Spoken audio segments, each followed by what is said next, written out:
Hi everyone, it's Liam here from Rating the Races. So I thought I'd get video 4 done before going to bed really. I am exhausted, as you all know what's going on. So we'll start off talking about the Albany Stakes, and there's a couple here that caught my eye. I noticed that Statuette is actually the current favourite. No, sorry, Statuette is not the favourite. Meditate is the favourite. I prefer Statuette. I really do. I thought Statuette's effort when winning at Natham was very good. Aidan won it last year with Prettiest, who did go on to run in the Albany and finished a decent fourth. I just thought the way Statuette was able to quicken when asked was very impressive.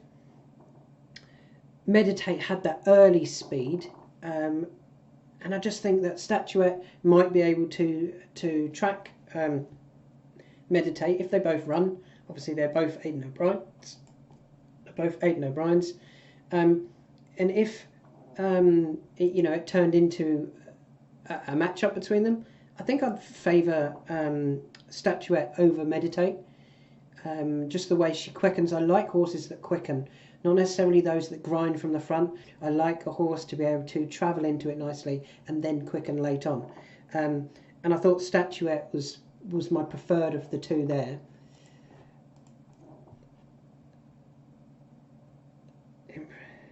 The other horse that definitely caught my eye, I'm just having to read my notes because I'm forgetting things at the moment, was Morge. Very impressive at Newmarket. Didn't get the clearest of runs.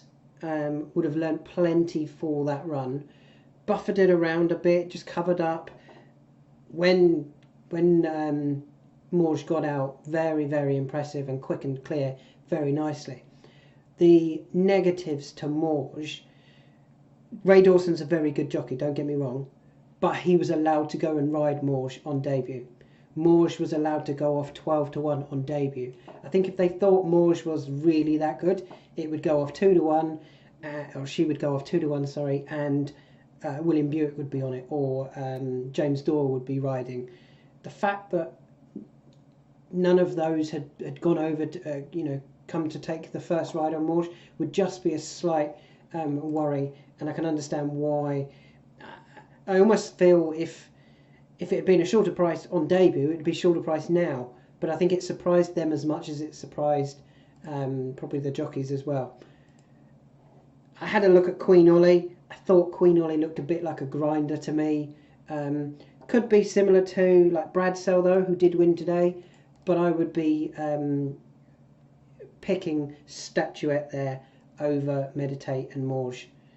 Of those behind, it's difficult to find anything that's actually going to be able to win the race. Based on what we saw, there's horses can win by a long way, horses can win by a short distance, and then improve for the next runs. So these 2-year-old events are always tricky to find the winners of. But I think Statuette would be my selection there. We'll move on to the Commonwealth Cup, and this is normally a race I really enjoy. I've got a few here that I've written notes next to. There's quite a few in this with similar form lines, like El Caballo, Go Bears Go, Tiber Flow, Air Raz, Flaming Rib, all very tightly knit. Even as 3-year-olds, they've got some form lines that, lots of them marry into. I thought Sense of Duty was very game and very tough late on to beat Flotus, who I'm a big fan of. I actually think Flotus is a really good horse. I thought the way Sense of Duty came through the field to pick up and win was very eye-catching, because as inexperienced as she was, you could have easily forgiven her for not getting there or falling into a bit of a hole. But she's battled really well, she's won nicely, and she's definitely a player here. Perfect Power drops from a mile to 7, ran in the Guineas, finished 7th, is back down to 6 for the Commonwealth Cup. That type of form line ties in with El Caballo, Flaming Rib, and I don't think that's the strongest form line in this race. Although I'm then going to talk about a horse in a minute that I think has got a bit of form with one of those, and I think is the best or one of the better horses in this race. So I'm Discounting Perfect Power, I think probably 7 will be her trip, or his trip, sorry. I'm not a fan of El Caballo, although he's been doing everything right. He's not been winning by far, and I just think there might be something that can improve past him, something a little bit unexposed could improve past him. And the one I think that could be is this Eras. Was given a lot to do last time out at Newbury. Came down the near side under Jim Crowley, when if he'd gone down the far side, he might have been able to get there in time because, you know, that's where the race was happening. Came down the near side, didn't quite get there. Probably was the best horse in that race. I also thought his effort when third behind Go Bears Go at Ascot was a good effort. He was caught out, like, not in the middle of the track, but on away from the rail, travelled what I thought the best in the race and didn't pick up. Might have needed the run. This was his first run in April since August. I think he improved for that and showed that, well, he had improved for that when finishing second at Newbury. Just needs things to fall right for him. You know, they are going to need to go fast enough, and he's going to have to be well drawn behind the right horses. Don't want to see him finishing, you know, in the middle of the track again and all the action down the near side. If he gets a good draw and gets a good toe through the race, I think Eras has got a really good chance there. And yeah, he's 15-2 in places, down to 7s. I really like Eras there. I think if I just had the one selection in that race, it would be Eras. Moving on to one of the handicaps that I have looked at. There are 2 that I haven't. Well, I did, but there's too many in it at the moment, and I'd like to wait for a few horses to come out. And it was the Duke of Edinburgh Stakes, where the top 2 in the market, Garci and Just Fine, have a very similar form line. Garci won at York recently in May, and Just Fine was back in third. I've put down here that Garci was strong on return and is still improving, but Just Fine didn't get a clear run. There won't be much between them this time round. And I thought Just Fine's effort previously, when second behind Majestic Dawn at Salisbury, at the time looked an okay event. Majestic Dawn has obviously franked that form by winning a listed event at Goodwood. I think Just Fine can improve more with Ryan Moore riding, more for his recent effort than Garci will. I think Garci, things, as I said, went right. They didn't go right for Just Fine. I think he'll be closer, and I think he's the one I'm most keen on in that race. Trawlerman has to be considered, has dropped down from a Group 3, only went off 11-2 for that Group 3 at Sandown, has since won on the all-weather after just under a year off the track.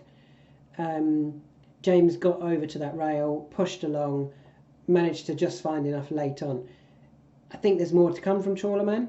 He's a similar type to Dubai Future. Dubai Future today won, having been running in Group 1 races. I think ran in the Dubai Shima Classic. Today ran in a listed race, the Wolferton Stakes, and won.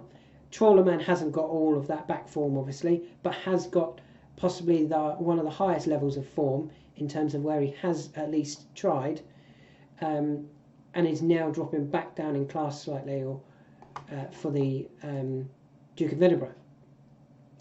But I think there could be more to come from the Queen's horse, Just Fine. Obviously, she would love to win that race. And I think that Michael Stout might have had this as the plan for a little while. If we move on to I've got the Duke of Edinburgh Stakes again. Sorry about this.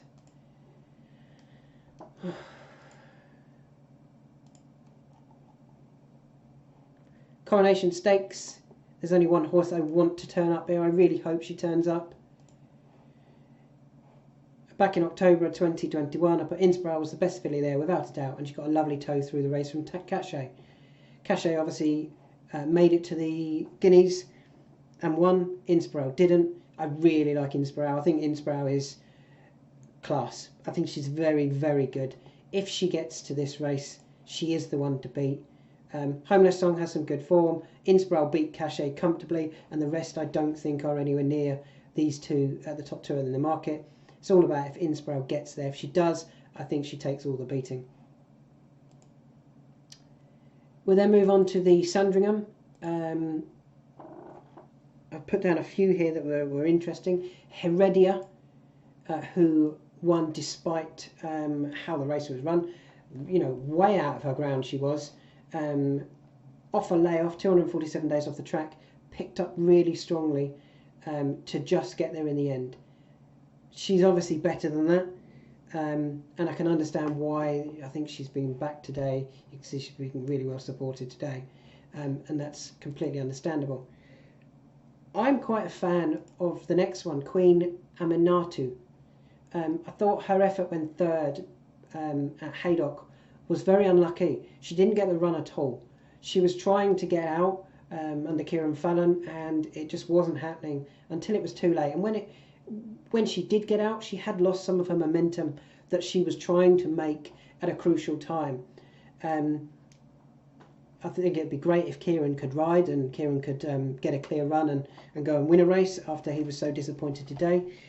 I'm quite keen on Queen Aminatu to run a really big race in that, and I thought she was a bigger price than what she should be. 16s and 20s, I think that's a big price for Queen Aminatu. I looked at Persist. She was similar to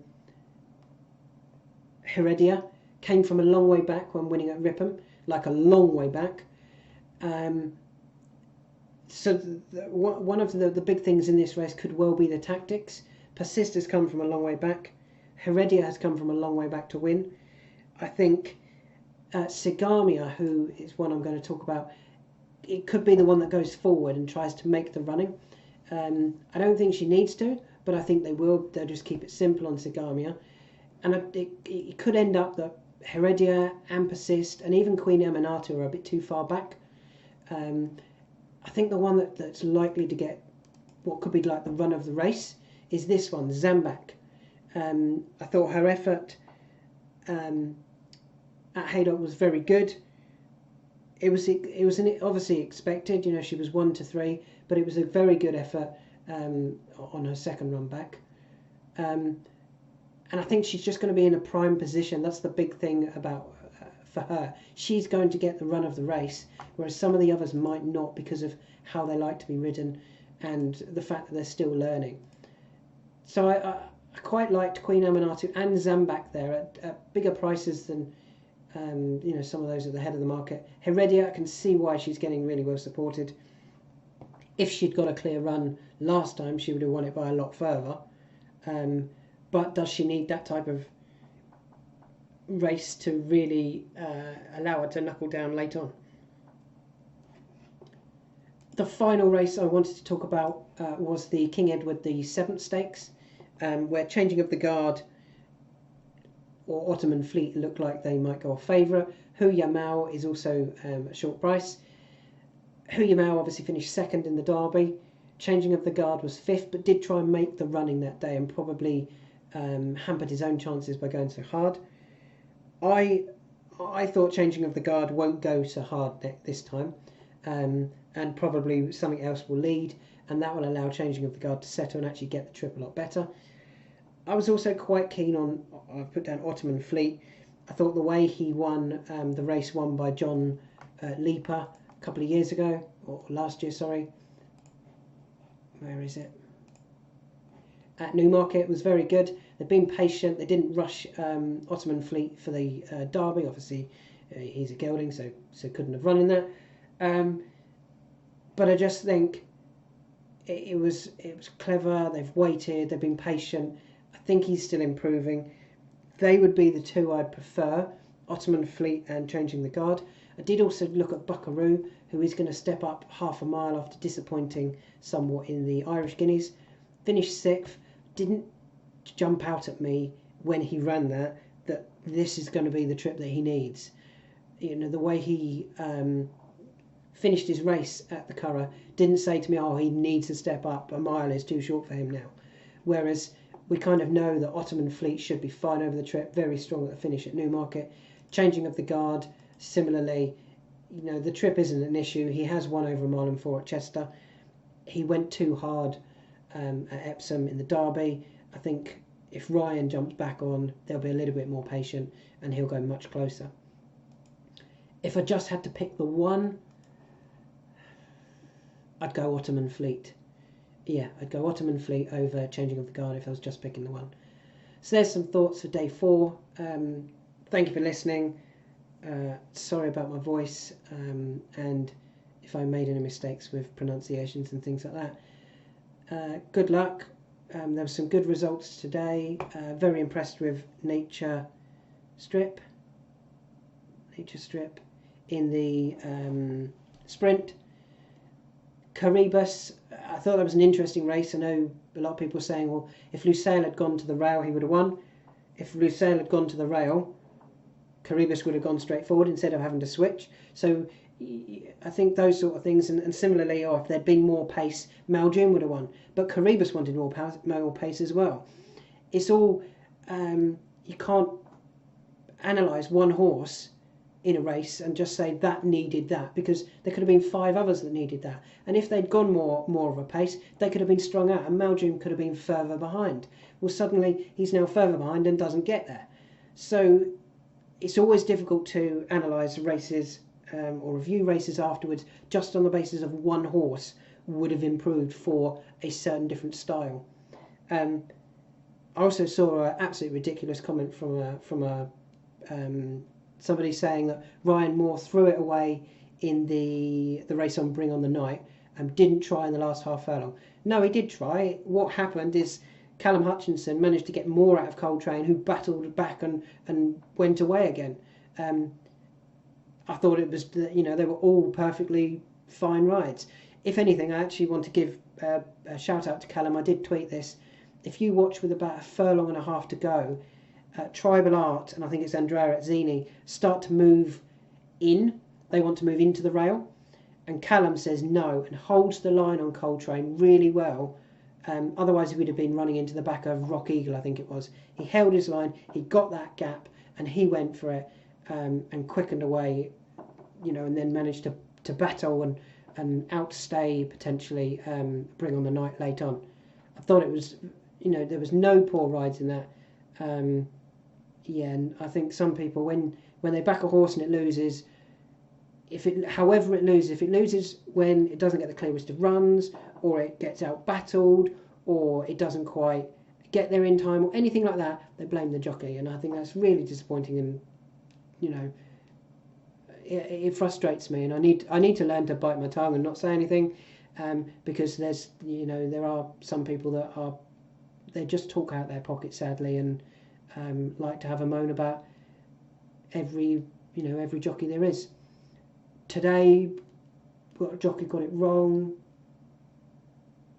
Not really. I suppose you could say Mr. Ortiz on Golden Pal, but that's how Golden Pal needs to be ridden, i.e. he needs to be ridden from the front and burn them off. When he missed the break, if he then sits out the back and doesn't get back involved, people go, oh, he should have bounced him and gone forward again and used that pace that he does have and burn them all off. He could have done it then. Why did they try and get him to use his turn of foot, which he doesn't have? It's all, in hindsight, it's so easy to criticise rides and talk about how a race should have been ridden. When it doesn't go right, it doesn't go right, and sometimes you just have to go, it didn't work, unfortunately, frustrating. If you want to hear the best interview, listen to William Haggis's interview about Kieran Fallon on Maljoon. I wouldn't be giving Kieran Fallon any stick whatsoever. Unfortunately, it sounds like he is getting stick for his ride aboard Maljoon. It's not gone quite right. Kieran Fallon's a brilliant jockey. He's going to be winning multiple Group 1s still. So, okay, it's not been today. Let's hope he can do it this week sometime.